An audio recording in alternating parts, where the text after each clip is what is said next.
And we're back on this special edition of Chicano Tube. Gracias to everyone that's already tuning in right there. All we ask is that you guys hit that like button, por favor. That's all we ask. That lets YouTube know, the algorithm, that these are the conversations that you want to listen into. I'm joined by a very, very special guest, science teacher. I respect his time. We're going to go ahead and keep it to 1 hour. On my journey, real quick, just quick intro, on my journey to connect deeper with who I am, right? And who my roots are, I'm willing to go to the highest level of transparency and put my DNA and everything out there for the people. So if you're watching live right now, or if you're listening on the replay, you could do the same thing and you can hit that like button. Real quick, science teacher, ¿cómo estás, cabrón? Bien, hermano. Nice to meet you. Nice to meet you. Nice to be on the show for the first time. A long-time subscriber of your show, but always enjoying your content, and I wish you the very best in your success from here on, carnal. Absolutely. This might not be the only time you come on the show, cabron. I really appreciate your expertise as being a professional scientist. So let's go ahead and bring up the research that you did. I sent you over my DNA results before anybody. You had them already in your hot little hand, and you were able to put up a wonderful, amazing presentation that I want to go ahead and bring up right now. And here it is. So I'm going to go through these slides, and if you could go ahead and just summarize what it is. And at the end, I want you to give a conclusion in your best professional opinion, who I am as far as this makeup of DNA is concerned. Is that cool? Simon. Perfect. So here it is. So science teacher presents Mikey's DNA test results. UC Davis Graduate Studies, Monterey County Office of Education. Keep it moving. Go ahead and give us an introduction on this. So basically, guys, we're going to be talking about DNA. And when we're talking about DNA, this is a very beautiful slide right here. This is how in science we look at DNA through the eyes of chemistry. And then basically just DNA is just a bunch of different elements that are, fused together. They're joined together with these forces, electromagnetic forces as well, chemical forces. And this is what our DNA looks like through the eyes of chemistry, but not necessarily through the eyes of biology. So if we go to the next slide, this is the world of biology, right? So cells. So we all have cells. Everything that's alive has cells. Me as a scientist, I could distinguish between biology, chemistry. This is what I teach. And this is what I studied. This is where I got my master's from. So I know a little bit, I know a little bit about this. And we're going to be talking about Mikey's DNA. So when we're looking at DNA, we first have to understand that the DNA comes out of the cells. And if you're looking at that cell right there, right in the center, there's a pink little circle. Next slide, please. And that little circle is called the nucleus. So when we look inside the nucleus, this is where all your genetic material is located. And it's like its own little brain. It has all the information, like a library of everything about you. Next slide, please. And when we're looking at inside of that particular nucleus and we're looking at the DNA, it's found inside the nucleus. It's considered your genetic material, your makeup, your blueprint. And as we unwind it, there's things happening in there. Our DNA has everything about us. If we get cut, we get a scar that matches our skin color. We're not going to grow a foot. We're not going to grow an eyeball. It's very specific. So it's very, very, I'm going to call it smart, right? These cells are very smart. They know exactly what they're doing. How are they going to repair or grow? Muscle growth, bone growth or whatever. There's all these type of growths or development, reproduction, and we're going to have babies. We're passing on genes. And this is moving on to the next slide. Sure. So as we're talking about the DNA, right? We could also look a little further into the DNA, and for example, when you do your DNA test, such as Mikey, he did his DNA test. There's a long list of things that these DNA tests offer, and so we're going to focus on these yellow highlighted ones: ethnicity, an estimation of his ethnic background, his genetic matches as well, and also that's something that's very important: the migration, where his ancestors lived and how they moved throughout time. And it has to do also with the traits. The traits are your genes, kind of like how we look, where we get this, these alleles are called alleles. These genes of how we, our skin color, our eye color, we get this from our parents, right? Next slide, Mike. I actually put your information. I got your numbers in there. Absolutely. So, but before we get started, I also want to talk about some misconceptions about Mm. DNA. A lot of people Please. seem to be confusing how DNA works, and I kind of want to talk about the misconceptions before I get into Mikey's results. Really quick, in this particular slide, it's explaining how, if, for example, let's say me and Mikey are brothers, right? We're brothers from another mother, but let's say we're blood brothers. If Mikey has his DNA test and it shows up to be whatever it is, mine is going to be completely different. I mean, completely different. Just because my brother or my sister had their DNA test, I cannot rely on those tests. Those tests are not going to match my DNA makeup. It's going to show a complete false or misrepresentation of who you are if you're using your siblings' DNA results. Next slide, please. And this is kind of like what I mean about where you get your genes from, right? So our parents, they have their own genes, right? The mom gets her genes from grandpa and grandma, and then dad gets his genes from his father and mother, right? So let's just say we're looking at the genes as jelly beans, right? We have these different amount of different chromosomes, we call them. Okay, so you get 23 from your mom and you get 23 from your dad, but that doesn't mean that those 23 chromosomes that you get from each parent is what makes up your parents' entire DNA. The DNA of your parents, just like you, it goes from lineage to lineage. It goes all the way back to the beginning of time, right? So you're talking about a whole mixture of genes that you're pulling in. So I like to use the jelly bean analogy here. So imagine if I just stick my hand and I grab a handful of jelly beans from mom and a handful of jelly beans from dad, and I put them in a bowl, and that's what's going to make you. So in this case, I put a green, red, and white as representing Mikey in this case. And if Mikey were to have three brothers or three sisters, whatever it may be, their jelly beans are going to be completely different. So if Mikey's results come in showing that he's 100% say indigenous, right? His siblings might show 100% Asian, 100% Irish, 100% black, right? It's just because of the makeup. So we have to be very careful on how we talk about ancestry when it comes to DNA tests. Because remember, just because your brother or your sister's got it done doesn't mean you're going to have exactly the same matches. Next slide, please. Come on now. And here's the misconception that we have to mostly focus on, right? A lot of people believe that DNA tests are going to tell you your race, your culture, your nationality. And this is far from the truth. DNA tests don't know where you're born, how you vote. So their nationality, like U.S. citizen, DNA tests can't show that. Culture is how we grow up. You're either like, Mikey and I, we're Chicanos, right? And we're brown and proud, And then but we're not Chilango. We're not Tejanos. You know what I mean? We might be of Mexican descent, but our culture is Chicano, right? Because our parents come from a Mexican, nationality. They're descendants. They were born out there. They came here as immigrants. We're first generation, and we're talking about. And I also include, if your grandparents are born in Mexico, that still counts for the grandchildren, because some parents don't raise their children and some children are raised by their grandparents. So it's like misma chingadera, when you're being raised by grandparent and grandma. So that counts too as Chicano in my book. But just let's be very careful, right? Race is a social invention. It really is. It's not a biological. We don't look at racial, social aspects in biology or science like that. Humans, we are very related, 99.9%. We're so close to each other. It's just that one little difference is what makes a huge difference in who we are in a very unique manner.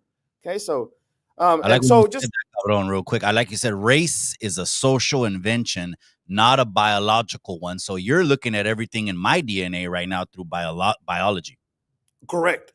And then so if that slide that you showed earlier, where I was showing the highlights, migration, traits, that particular one is gonna. I did some mathematical analysis on that to put us next slide, please, to show us exactly what we're going to talk about, Mikey. So this is what we did, right? So some statistics, data analysis. This is how scientists break it down. We have a scientific method, and we use all these different ways to conduct experiments to come up with a conclusion. And this is my conclusion. This is my study, my research on Mikey's DNA test. Okay, and I'm not just making it up. I mean, I work for a living. I do this for a living. I teach DNA.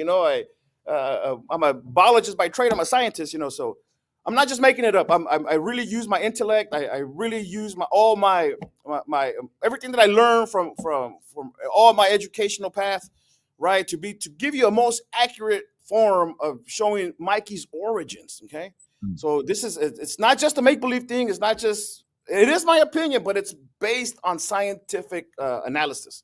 Okay, so I want you guys to have that very clear. Okay, so That's right. next slide, please. Cómo no. So now we're going to get into Mikey's DNA, right? So everybody that, we all have DNA. DNA stands for deoxyribonucleic acid. We're going to look at Mikey's DNA. If you look at that picture right there, that image, there's in the center, there's something called a chromosome. It looks like an X, like a yellow X. Those are located inside the cells. We talked about the cells earlier. Those chromosomes, if we stretch them out, they look like a ladder, like a curled up ladder. That's our DNA. That's the backbone of our life, of our genetic makeup. Now, inside, you'll see these pairs A, T, G, C. This is what makes you you. Okay, so next slide, please. Cómo no. And so, if we were to look at, say, an example of the human chromosomes that's make up how Mikey is set up, this is kind of how it looks. So we have to continue doing research on it. So next slide, please. And when we do that, we're able to come up with statistics. Okay, and this is very important. Okay, this is why I wanted to talk about how math is very important. As you can see, there's two indications. They're called outliers, sticking out at the end, right? At the end of this image, this outliers. Now, what are outliers? Mike is very familiar with outliers because he does business. Outliers, for example, next slide will probably help Sure, explain the outliers. So outliers are these numbers that appear in your results, in your experiment, in your cells, in your research, but it's wrong. These numbers don't really represent what you're trying to do or the data that you have in hand, because there's a lot of errors that occur when we're doing research, when we're doing experiments, or when we're doing DNA tests. There's a lot of misconceptions. For example, there's a bias, right? I might have a bias towards my research. There's different errors on how you compute the errors. I mean, so many ways of pulling out errors when you're doing research. But in DNA tests, the outliers were considered the errors, and I'll explain what those outliers are. Next slide, please. Before we go to the next slide, let me ask you this: how much weight do you put on these DNA tests? How about if I explain that at the end? Okay, cómo no. Ready? Okay. Next slide. Dale gas. So this is what Mikey's research produced, right? It showed a list of his DNA background, but it has a lot of outliers. So we have to be very careful. We can't just present. We can't see, the thing is, if you do a DNA test and you show 1% or 2% this, you can't just go out and say, "Oh, I'm 2% African." You really can't, because you have to really match these results. Now, when you look at all the green markings on this list, these are all the outliers, the potential errors. And let me explain why.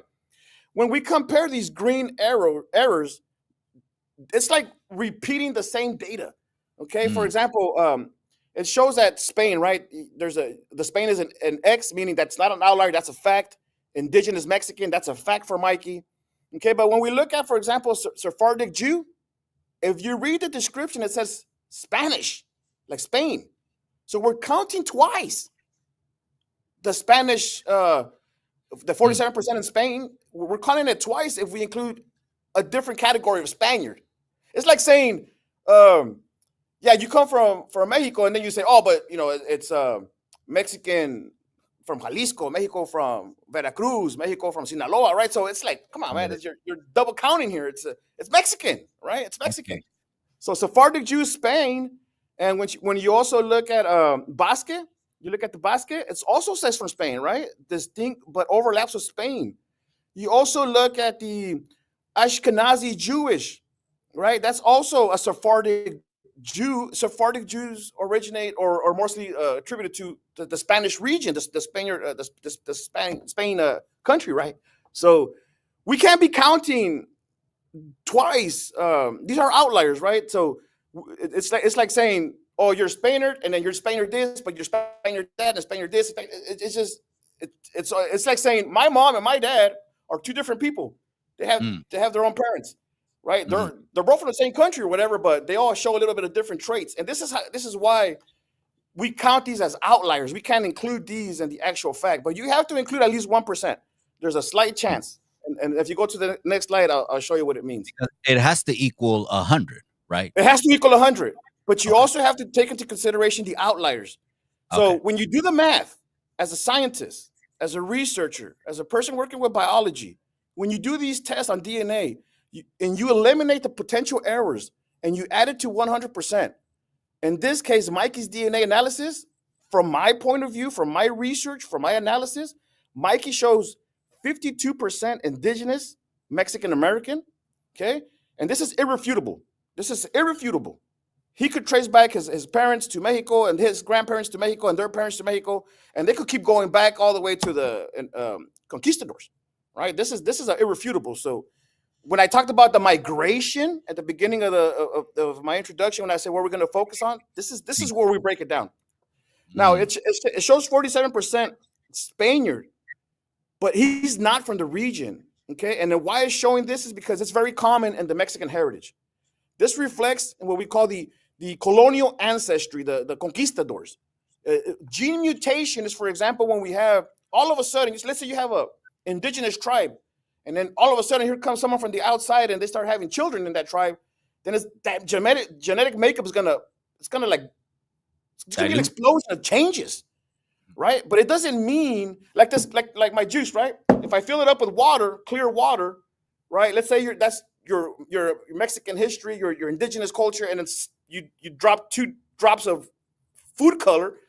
2 drops of food color is not the same as this whole container of water, but those 2 drops of water are going to change the color.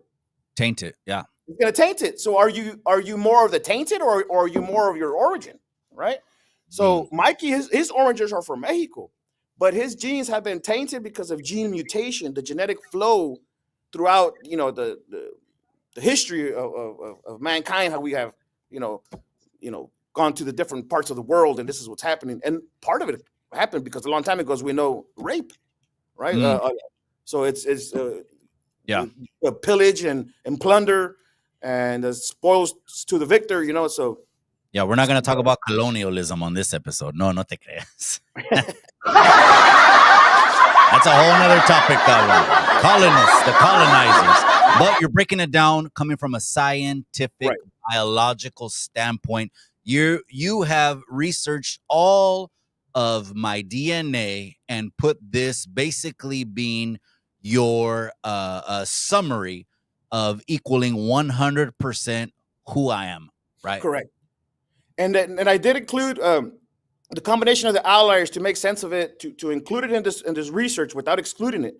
I did include that 1% Africa because when, as we all know, the Spaniards brought slaves, but Mexico abolished slavery way before the United States did, over 200 years before they did. So there's a possibility that un morenito blended in with the culture, se enamoró con la tía o con el tío, and then, or the grandpa or something happened. So there might be a slight chance that you do have some African descent, and because of the slave trade, the transatlantic slave trade that occurred, 100 years ago, and of course Mexico was very part of that because of the Spaniards, and then what the como dicen, la frontera crossed us, so here in the Southwest used to be Mexico, and then all these wars and changes of nationalities. There's a possibility that Mikey has 1% African. Okay, So if I'm majority indigenous, but it looks like my facial features come stronger on the Spanish side. correct. How does that make sense? How does that work?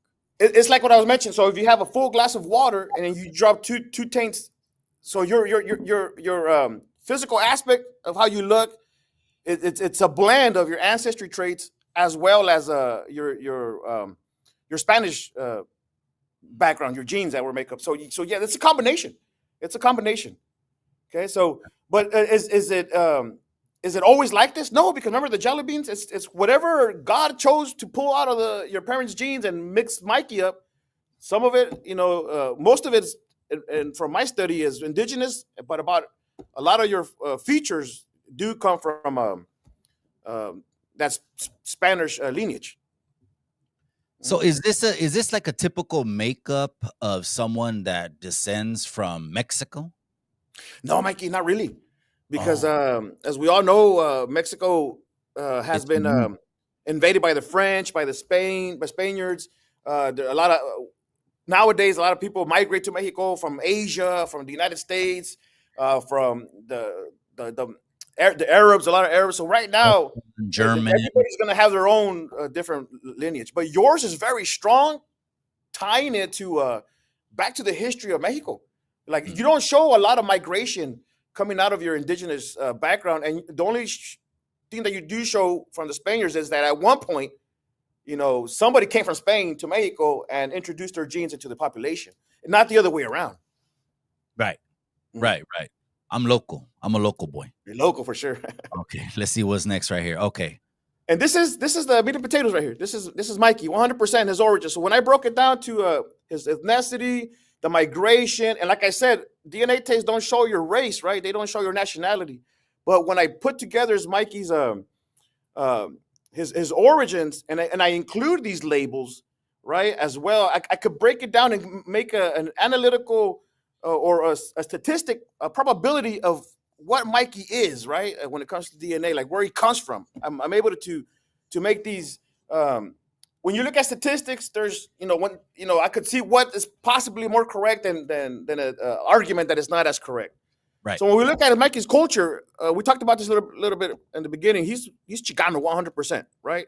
Chicano because he does come from parents who are Mexican. He's raised here in the United States, born and raised in the United States. Um, he speaks both languages, okay, and he's influenced to these customs and traditions like holidays, and going to school, your education. So your morals from the house, your moral upbringing from your house, and then the educational pathway that you receive, it's Americanized, right? So Simon. um, so that makes you 100% Chicano because you're from California. Now, if we were in Texas, I would call you Tejano Mm. because let's just say, like nowadays, we have our president Donald Trump. See. He and I stand with him. He doesn't want this Tren de Agua guys coming over here, right? These criminals from South America, like Mm, Honduras, right? mm. So imagine all of a sudden this Honduran young guy, comes over here and undocumented, right? Shows up over here, grow up as a cholo, and then he's in the culture in California, and he's doing this cholo stuff in California.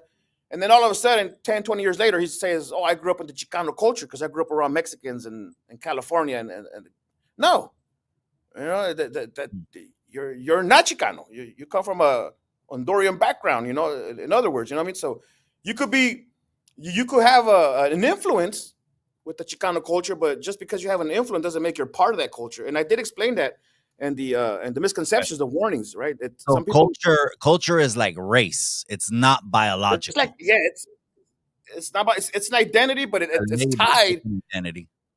yeah, but it's tied to our lineage, our heritage, So, and when we look at ethnicity is pretty much what the DNA tests show, right? The DNA show that Mike is 100% mestizo, like the original Mexicans, of our time. We're not 100% Aztec, we're not 100% Maya. We have that conquistador blood in us. You know what I mean? And that's what makes us beautiful. We are mestizo. That's why we have like a lighter shade of color. My features, I guess, are more indigenous, but my color is a little bit more European, right? So it's just the way God made me. Now, But I'm a mestizo. is ethnicity like race, not biological? It's more, you could debate it, but ethnicity and race a little bit different. Remember, race is like a social construct. Mm. It's like made up. It's like a label that we put on ourselves of where we're from, an identity. But in biology, when we do the DNA test, we refer more to the ethnicity, Mm. the ethnic background. Okay. But the race, I mean, we're la raza, man. I mean, a lot of people say that Mexican is not a race. We have our own race. We definitely do. Our race is la raza. And for those of you who have not heard of Jose Vasconcelos, he was this scholar, very important scholar from like the 1920s, I believe, right? 1930s. And he came up with this an argument. The United States wanted to know what is a Mexican. The United States, they brought together all these scholars from all over the world who knew about Mexico's history. And Jose Vasconcelos basically said, the race of the Mexicans is considered to be la raza cósmica, the cosmic race. And the cosmic race, because we have genes from all over the world. And his argument is basically, I'm going to summarize it in my own words, I'm going to paraphrase it, is we have all the best genes from all over the world, and that's what makes us great. Okay, so if one race says, "Oh, we're better at you because we have this or we do that," well, we got those genes too. If this one other race says, "Well, our race is faster and stronger or bigger," hey, we got your genes too, bro. Right? That's what makes us the cosmic race. We have those genes, but our genes are made up in a sense where we hold strong to our ancestry, right? Or ancient ways, or our culture or tradition are blended in as well, and our beliefs that we do come from that Mexica, the Mexica tribe, right? So now I did put tribe as well because Mexico, like, you know, and when you look at the United States, you got indigenous American indigenous cultures, but for some reason the Mexicans aren't considered indigenous, even we were here first, and we had that southwestern, background to look back at, right, or that region. So it is a tribe. We have the biggest tribe in the Americas, and our tribe is the Mexicano tribe from Aztlan. Like our history from the indigenous culture tells us that we come from Aztlan. And then you could go all further back. What's Aztlan and where the people from Aztlan came from? You could say they did come from Asia, right? They crossed the Bering Straits when, the continent was frozen. And then they made it down through the Americas over thousands and hundreds of thousands of years. And eventually they made it here. But they called that Aztlan. They were looking for that eagle on top of a cactus, and they found it, right? That's our Aztlan tribe. Our Mexican flag has that sello of la águila because that's what it represents, right? The Aztlan tribe. You believe Aztlan is modern day DF? No. Aztlan goes all the way to Canada and all the way down to Mexico. Okay. It's all the United States. There's proof that the Aztecs as well, like the color blue of the Aztecs, that very famous color where they used to paint their slaves. See, that dye, believe it or not, comes from Georgia, the state of Georgia. So they've had to have crossed. Well, back then there was no border, but gotten it from the region of Georgia and took it down there. Correct. So that's the end of my lunch, but I still got a break. I still got a break. So I still got a lot of time. So you heard about yeah, we got nationality over here. Yeah. So let me go back to the tribe. Go ahead.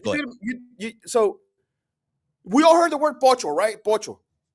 A lot of people think pocho is a derogatory word. Make fun of Mexicans like Chicanos or whatever born over here. But even people who call themselves pochos, el pochito, el pocho, like all these, we all know at least one guy, we grew up with who calls himself pocho. And 99.9% of the time, they don't even know where the word pocho comes from. The word pocho actually comes from Pochteca. Pochteca was an Aztec tribe. They were the merchant spies of the Aztecs. These dudes, believe it or not, they went all the way outside of the Aztec Empire, all the way up north to conduct business, tax collectors, right? They collected tax. They were diplomats, so they were setting rules like, hey, man, the Aztec Emperor down there, he's not happy with you guys up here. I'm here to chop your leg off, buddy, because you didn't pay up. We heard that story before, right? Like in the movies, like these mobster movies. They were like the mobsters of the Aztecs, the Pochtecas. And they were the migrants. So they went to like parts of the United States. Well, no, of course they were United States back then, but like Canada. Right. They were up in California. They were up in Canada. They were up in Georgia. They were talking to all these other native tribes. They were going down south. They were going everywhere, right? And they were collecting not only information but also money. Setting down the rules, the laws and regulations from the Aztec Empire. Pochtecas, right? And today, the people who mostly resemble the Pochtecas are the people who have migrated or have a history of migration from Mexico to the United States. And there's only one tribe doing it today, and that's the Mexicans from Mexico, right? So we're close. We are closer to that Pochteca tribe by how we still conduct our daily lives, right? We come from the motherland, but we're up north and we're conducting business. We're doing things. We're tax collecting. We're spending money. We're learning. We're still tying ourselves back to the motherland. I'm 100% Republican, you know what I mean? And but just because I have a political party does not change the fact that I do have a tribe. I am from La Raza. My tribe is Mexicano from Aztlan. right? So, and all that goes to and I have, uh, I could go back and talk about the proof from the Pochtecas. Now, can I trace back my grandfather or great great grandfather to the Pochtecas itself? No, but I am the closest representation of that lifestyle that existed back then. Because because like you, Mike, you have your dual citizenship, right? So Simon. you are the closest representation of a Pochteca. That's why we're called pochos. And somewhere along the line, the definition of Pochteca of pocho kind of went away, and they just say, "Ah, el pocho," without knowing that there's a whole history behind that word. Yeah. And nationality, well, of course, you mentioned it before. You're a proud citizen of this great country, United States of America and of Mexico, See. right? And now I did hear you mention before the word Hispanic and Latino. There's See. also, let me explain what these two words mean. You know what I Por mean? favor. As a matter of fact, we're all either Hispanic or Latino. What does that mean? Because in the Go ahead. United States, the scholars, the people who want to write about it, they said everybody who is a native of a Spanish-speaking country like Spain, we're going to Mm, call them Hispanics. mm. So if you're from Spain, if you're from, let's say, a different part of the world that they speak Spanish, right? We're going to lump it all together and call them Hispanics. But the word Latino is different. The word Latino is Spanish-speaking people only from the Americas. So it doesn't include Spain. So that's why Latino is different than Hispanic. Hispanic is basically all the Spanish-speaking people that come from a Spanish-speaking country like Spain Yeah. or Colombia or Mexico. But when you try to just say, what about the people? What about only the people in the Western Hemisphere? What about, well, then we'll call that Latin America. And these are labels. One label is government issued. The other one is mostly like a mutual agreement between the Latin American countries that we're okay with identifying as the Western Hemisphere as the Latin American folk of the region. Mm. I think I got But one more again, slide. both of those things, Latino, Hispanic, again, not biological. Not biological, Not not at all. Not at all. And Just then a you said label. yeah, just a label. You put U.S. scholars on there, Uh huh. and then you put demographics. Go ahead and just we'll finish this slide with those two things. What are those? U.S. scholars. Yes, that's the one. The U.S. scholars, yeah, the U.S. scholars are like the people who write, the people like people Oh, who have, okay, scholars, right? yeah, like credentials. Like you've been to the university, you have degrees, and you could argue about it, and That's why you were saying politically Latino, correct. Hispanic. To Okay, be politically correct, yeah. okay, got it. All right, let's see what we got right here. And I kind of did talk about this a little bit. You said, how much weight do we add to these tests See, you mentioned before? I said I'll leave it at the end. Well, it's just like this, guys. Like Mikey for sure. His glass, his water, is native Mexican American. He has a few drops of Spanish descent, and you could see it throughout time. It has affected the way his appearance looks, right? And it's now Mikey. That's what makes Mikey beautiful. God made him this way, right? We're very unique. How much weight do you add it? That has to be based on you. If you want to, if you want to say, you're both indigenous and Spaniard, you're totally correct. If you want to argue the fact that you say I'm indigenous, but I have a little bit of taint in my genes, you could say that too. It's just that's based on your identity, your argument. But me as a biologist, I'm just gonna say it like this, Mikey. You're Chicano, you're Mexicano, you're raza, and that's something that nobody could take away from you. You're 100% from the region. You're 100% de la cultura, and you are 100% Mexicano, mestizo, and the mestizo 100%. You have the genes from monastic and the gene from the Spanish conquistador warrior. You know what I mean? So you're all of that, Mikey. I want to You're go all ahead of and that. show. I want to show your results, and then I'm going to go ahead and put up something that I got from the Ancestry DNA.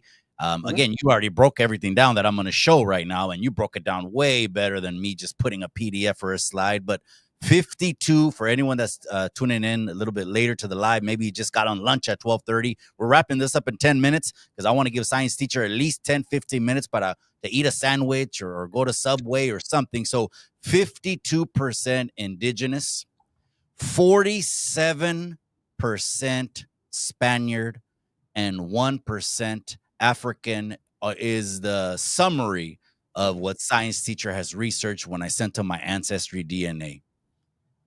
Wow, hermano, this is like, whew. I couldn't have asked for a better presenter.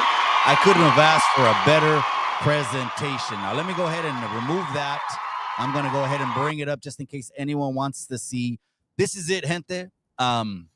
This is from Ancestry DNA, and this has again, there's a lot of percentages that equal to one, and in which science teacher broke all this down. He's saying these outliers here at the bottom, they go somewhere because everyone is almost related. Like you said, the human race is 99.9. Is that what you said? Related? Correct. Yes. The human race. Okay. And then my ancestral journey, Raza, if you look down here, this is just additional information that it gave me. It says Eastern, Central Jalisco, Colima, and Western Michoacan. Basically, it just keeps giving different parts of Mexico: Jalisco, Michoacan, Sur, Sureste, Quitapan, Colima, South Central Jalisco. What do you think as far as what is this ancestral journey? Well, what is that? What is it? How does that break down who you are? Well, that one, there is different regions in Mexico, different cultures, subcultures in Mexico as well. Like for example, in Jalisco, like they say, there's un poquito más güeros, maybe from Jalisco, colored eyes. So because of over time, the gene flow in that region probably had a little bit more, probably Spanish influence in that region for whatever reason. Like for example, in Yucatan, you have a stronger African American, Native Mexican culture than you do European. So it does make a difference. It definitely does. Okay. But what you just described is basically what they should have. In my opinion, they should have done this to the outliers as well, because you know how they broke it down to Mexico this region, Mexico that region, and all these regions. They didn't do that for the Spanish region. They just gave you 1%, 2%, 1%, like, and then so it should have been the same. I think they did that just to kind of fill in more blanks, make it a little more presentable. Like you're this, you're that, But, when I did the numbers again, I must have did it like again, I'm not a biologist like you, cabron. I was just like, okay, Spain, but I wasn't doing what you were doing. I wasn't correlating the different regions and the sangres to like you did, put Spanish and indigenous being my main ones and putting these outliers somewhere in there. I'm glad that you did that, cabron. And the last thing I'm gonna bring up right here before we end this live, this has been an epic.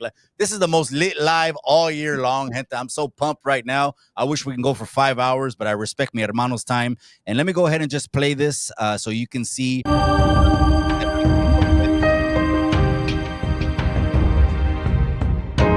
make it like we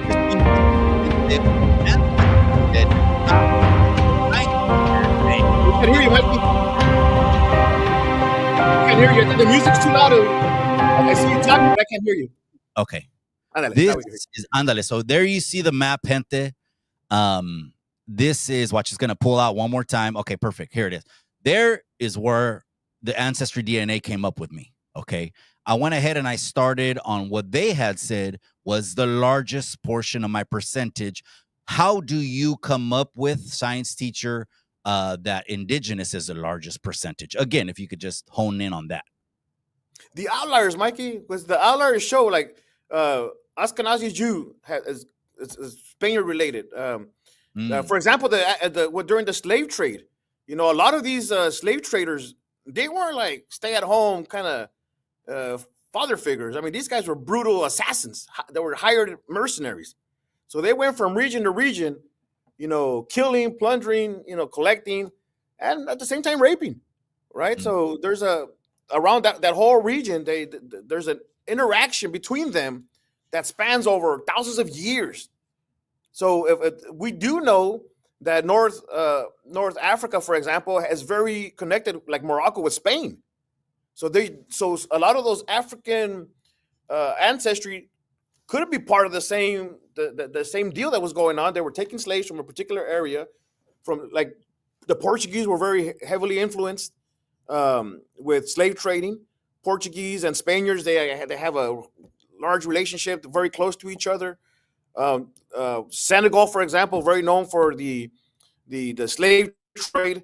So it's very connected. The business that they were conducting with the slave trade and the merchants between themselves and the borders between their countries, it only makes sense that whoever in your ancestry came to the Americas had already been influenced by all those regions before they went over there.